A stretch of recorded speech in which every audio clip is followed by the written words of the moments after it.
10 years from now, you will surely become someone. The big question is what are you becoming? If you start working on it now, you can take a new direction and become the kind of person you want to be in a very short period of time. There's a very important question to ask. 10 years from now, you will surely arrive, but where? To answer the question of where you want to arrive and the kind of person you want to be, you've got to get serious. Starting today. Get excited about committing to positive, constructive actions to make the changes you want in your life and go in the direction you want to go. Get excited about your potential. Human capacity is rarely the problem. Little children can learn several languages, and we can learn to do the most incredible things. All we need is to take the time to do it. It's not a matter of capacity.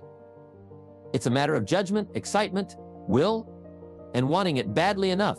It's exciting to know that any day you wish you can change your life, any day you pick you can make major changes. It doesn't ever have to be the same again. That's exciting, knowing that intellectually and personally you can do things that will make major changes in your life. There are so many things to work on. And if you don't get busy, time will pass. 5 years from now, you'll wind up where you don't want to be, wearing what you don't want to wear, driving what you don't want to drive, and being what you don't want to be. Now is the time to fix it. Here's number 3. You've got to get going. All the things you've learned won't do you much good if you don't put them into an action plan. In my management and leadership seminar, we teach game plans. How to put all the good things you've learned into action. Economic action, social action, personal action. You need to know how to make changes and actually do the work. That's the key. Some people are ever learning, but don't put it into action. They keep bringing materials to the building site, but never build anything.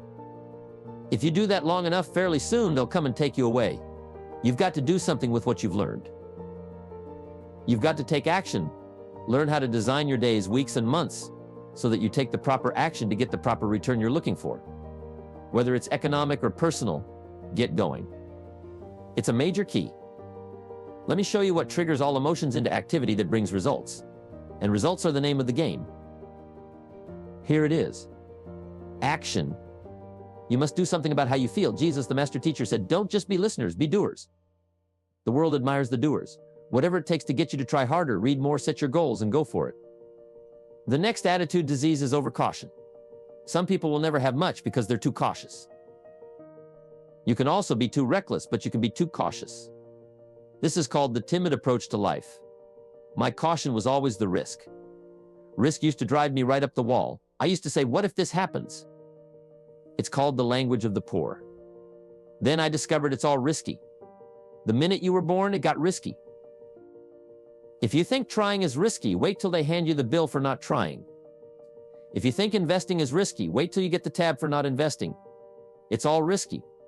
Getting married, having children, going into business, investing your money. It's all risky. Life itself is risky. You're not going to get out alive. The Englishman says, well, if that's the way it's going to work out, let's give it a go. Somebody says, yeah, but I'm looking for safety and security. Fine. Then huddle in a corner. We'll cover you with a sheet, bring you 3 meals a day, and protect you. You'll probably live to be 100, but what a way to live. Don't ask for security, ask for adventure. Better to live 30 years full of adventure than 100 years safe in the corner. It's not important how long you live. What's important is how you live. The next attitude disease is pessimism. The deadly disease of always looking on the bad side, the problem side, the difficult side, and checking all the reasons why it can't be done. The poor pessimist leads an ugly life. He doesn't try to figure out what's right. He tries to figure out what's wrong. He doesn't look for virtue. He looks for faults. When he finds them, he's delighted. The pessimist rushes up and says, I've got 5 good reasons why it won't work. He's so dumb, he doesn't know you only need one. To the pessimist, the glass is always half empty. To the optimist, the glass is half full. Why would the same measure affect people 2 different ways? It all depends on how you look at it. Our lives are mostly affected by the way we think things are, not the way they are. Better thinking habits are crucial. Poor thinking habits keep most people poor, not poor working habits. Most people work hard, but they don't think hard. The mind is like a factory, a mental factory, and whatever you think about all day long pours ingredients into this mental factory. That's what builds the economic, social, and financial fabric of your life. As you think, so you become. When he talked about poor thinking habits, he had me. I used to start the day reading the morning newspaper, loading up on wars, riots, murders, stabbings, killings, bank robberies, muggings, car wrecks, and tragedies. I'd load up on all that. You can imagine the kind of days I used to have. I walked around on my financial knees. The guy says, I want to be a great leader. Wonderful. The first thing we do is follow him to his house. We walk in and check his library first. Why check his library? Because what a man reads pours massive ingredients into his mental factory. And the fabric of his life is built from those ingredients. You would not believe what some people have got in their house to read. Trash. Can you imagine dumping a barrel of trash into this mental factory every day and coming out with a rich, dynamic, positive life? It can't be done. You might as well try making a cake with cement. Back in Danbury High School, kids asked me questions one day. One of them said, Mr. Rohn, how do you build the good life? I said, it's simple. It's not easy, but it's simple. Here's how you build anything. Select the right ingredients. Keep out the wrong ingredients. It starts with thought. Everything starts with thought. You must be wise and careful about what you think about, because that starts everything. I asked the kids, what would happen if somebody dropped sugar in my coffee? They said, you'd be okay. I said, what if somebody dropped strychnine in my coffee? They said, you'd be dead. I said, correct. Lesson 1, life is both sugar and strychnine. You've got to be careful. I said, what if my worst enemy drops in the sugar? They said, you'd be okay. I said, what if my best friend, even by accident, drops in the strychnine? They said, you'd be dead. I said, correct. Lesson 2, watch your coffee. It doesn't matter who hands you the bad stuff. It will still do its damage. Mr. Schaff gave me one of the greatest phrases when I first met him. Jim, every day stand guard at the door of your mind.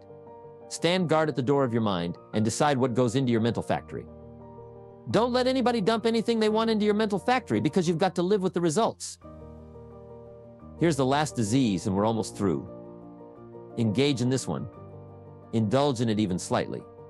And you might as well forget the future, because it's going to forget you. Complaining, crying, whining, griping, murmuring. That will ace your future. Spend 5 minutes complaining and you've wasted 5. You may have begun what's known as economic cancer of the bone. Surely they will soon haul you off into a financial desert and let you choke on the dust of your own regret. It's a deadly disease. If you don't think it's bad, ask the children of Israel of Old Testament fame. They were slaves. God performed a series of dazzling miracles and got them out. And now they're heading for the promised land. The tragedy of the story is they never got there. From day one, they started to complain. They griped about the water, the weather, the food, the leadership. They whined and cried because it was too far, too cold, too hot, too difficult, too miserable. They whined and cried for years. Finally, God said, I've had it. Trip canceled. They died in the desert, never reaching the promised land. This means that indulging and complaining long enough, cast your future away. Now, jot down these key ideas. Here's number 1, work on your personal philosophy. The first thing you start changing is what your philosophy. You start changing your mind. You start changing how you think. You start picking up new ideas and information, gathering new knowledge, and make better decisions about what's valuable. And I'm telling you, if you'll do that, your whole life will change. Your health will change. Your relationship with your family will change. Your ability to cope with challenges and problems will change. I'm telling you, income, promotions, all of it will change. If you will change, it'll all change. If you won't change, it isn't going to change. You can keep your fingers crossed if you want to and hope they'll straighten it out. You can wish for the wind not to blow quite as severely, but I'm telling you, wishing for the wind to change in your favor, we call naive at best. Don't do this any longer. Don't wish for a better wind. The key is to wish for the wisdom to set a better sail. Utilize whatever wind that blows to take you wherever you want to go. That is the philosophy I picked up at age 25, and it revolutionized my whole life. My mentor said, Mr. Rohn, you've been working 6 years. How are you doing? I said, not very well. He said, I suggest you not do that anymore. He said, couldn't we go over the last 6 years and find out where your errors in judgment were? And couldn't we correct those and invest that correction in the next 6 years? I said, I guess we could. Only humans can do this. See, if you were a tree, you'd be stuck, right? If you used up all the nourishment around, you couldn't move, then you would die. But that's not true. So however little, how much you want to change, that's up to you. But see, If there's a class and you don't take it, and a skill and you don't learn it, and a discipline and you don't try it, and if there's a possibility and you don't explore it, then who are we going to blame? Nobody but yourself. You know, we put some of the valuable things on the high shelf so you can't get to until you qualify. If you want the things on the higher shelf, you've got to stand on the books you read. Every book you read, you get to stand a little higher so you can get the things on the higher shelf, become a good reader. All of the successful people I know and work with around the world, they're all good readers. Curiosity drives them to read. They got to know. They just read. Did you know there's books on how to be stronger, more decisive, be a speaker, be a leader, have a better effect on other people, develop your personality? Did you know there's books on that and people don't read them? How would you explain that? And they can read.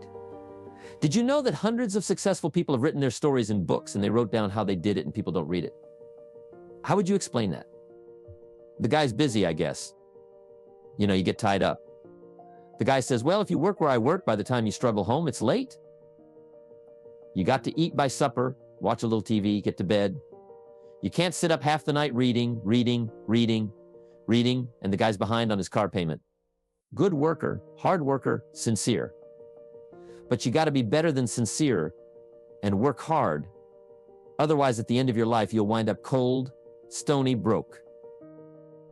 You got to be better than a good worker. You got to be a good reader. Now, you don't have to read or listen to educational cassettes half the night, although if you're broke, it's a good place to start. But here's all I ask. Just 30 minutes a day.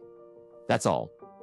Stretch it to an hour if you can, but at least 30 minutes. Hear or read something challenging, something instructional, at least 30 minutes a day. And here's the next key. Every day. Don't miss a meal, but not your 30 minutes. Hey, you can get along without some meals, but you can't get along without some ideas, examples, and inspiration. And also remember to properly feed the mind. You must have good balance. Don't just read or listen to the easy stuff. You can't live on mental candy, mister. Schaff got me started on my library when I first met him. He said to me, become self-educated. Standard education will get you standard results. Check those numbers and see if that's what you want. And if it isn't, if you want something better than standard, you must become self-educated. Schaff recommended a couple of books in particular to get me started. Now, I had a Bible that's 66 books, so that was a pretty good start. But the first book, Mr. Schaff told me to get was the book Think and Grow Rich by Napoleon Hill. If you don't already have it, it's a great one to add to your library. I read it several dozen times. Schaff said, repetition is the mother of skill, and if you could have seen my bank account at the time, you would have known I needed lots of that kind of repetition. Some of the ideas in that book made major changes in my life. As I look back now, the book was worth thousands and I bought it for pennies. I learned a very valuable lesson. There can be a great deal of difference between cost and value. Before I met Mr. Schaff, I used to ask, how much does it cost? After I met him, however, I soon learned to ask, how much is it worth? I started basing my life on worth instead of cost, and everything changed. Here's the next one. Attitude. It is our attitude toward life that will determine life's attitude toward us. Now, let's talk about the attitudes of successful people. They come in all shapes and sizes with widely varying degrees of intelligence, background, and so on. But they all share one thing in common. They expect more good out of life than bad. They anticipate success more than failure. If you want something worthwhile, adopt the attitude that there are far more reasons why you can achieve it than there are why you cannot, and then set out to earn it. Pursue it. Work at it. Ask for it. And 9 times out of 10, you will attain it. Now let me tell you about a little test you can conduct, which will prove beyond any shadow of a doubt that a good attitude can transform a person's life as dramatically as stepping from a darkened room into the bright, clear light of day. Here's the test. For the next 30 days, you will act toward the world, everything and everyone you encounter, with the attitude that represents the kind of results you want to achieve. If you seek more success in what you're doing, act as though you already possess the success you desire. If you desire admiration and respect from others, treat them with admiration and respect. First, have you ever considered that every human being on earth is the most important person on earth? As far as he or she is concerned, you may never get anyone to admit it, but it's a fact. So for the next 30 days, treat every person you encounter as the most important person on earth. Remember that as far as they are concerned, they truly are. The reason I advocate treating everyone in this fashion is primarily because this is how human beings ought to treat each other. Additionally, it will help you form a habit that will yield amazing and delightful results for the rest of your life. Have you ever noticed that the higher you climb in any valuable organization, the more pleasant people seem to become? The bigger the person, the easier it is to communicate with them, to get along with them, to conduct business with them. Do you know why? It's because they possess a good attitude, and people with the best attitudes naturally rise to the top. So for the next 30 days, interact with others in the world at large in exactly the same manner you desire the world and others to interact with you. Treat your spouse as the most important person in your life. The same goes for your children. Project into the world each morning for 30 days the kind of attitude you would possess if you were the most successful human being on earth, and observe how quickly it evolves into a habitual attitude. When a person does this, they should realize they have already set themselves on the path to what they seek. They are currently among the top 5% of people. In this or any other country, they have prepared the ground, planted the seed, and become a magnet and embodiment of that which they seek. Just as before metal can be cast into a desired shape, the mold must first be fashioned. And before a building can be erected, the excavation must be made and the foundation laid. Before a person can achieve the kind of life they desire, they must become that kind of individual. They must think, act, talk, walk, and conduct themselves in all of their affairs as the person they wish to become. Then they are that person, and the things that person would have and do will naturally come to them almost immediately. A change will be noticed. Irritations that used to frustrate and annoy will disappear. Stay on track. When someone cuts in front of you with their car, or behaves in any other manner that reveals their ignorance and lack of courtesy, do not allow yourself to descend to their level. Pity them, for that is what they truly deserve. The person who exhibits such behavior does not want to belong to the very group they mimic. If they act like them, then they belong with them. There is nothing in the world that people want and need more than to feel important, needed, and respected. They will give their love, affection, respect, and business to the person who fulfills this need. So the magic word is attitude.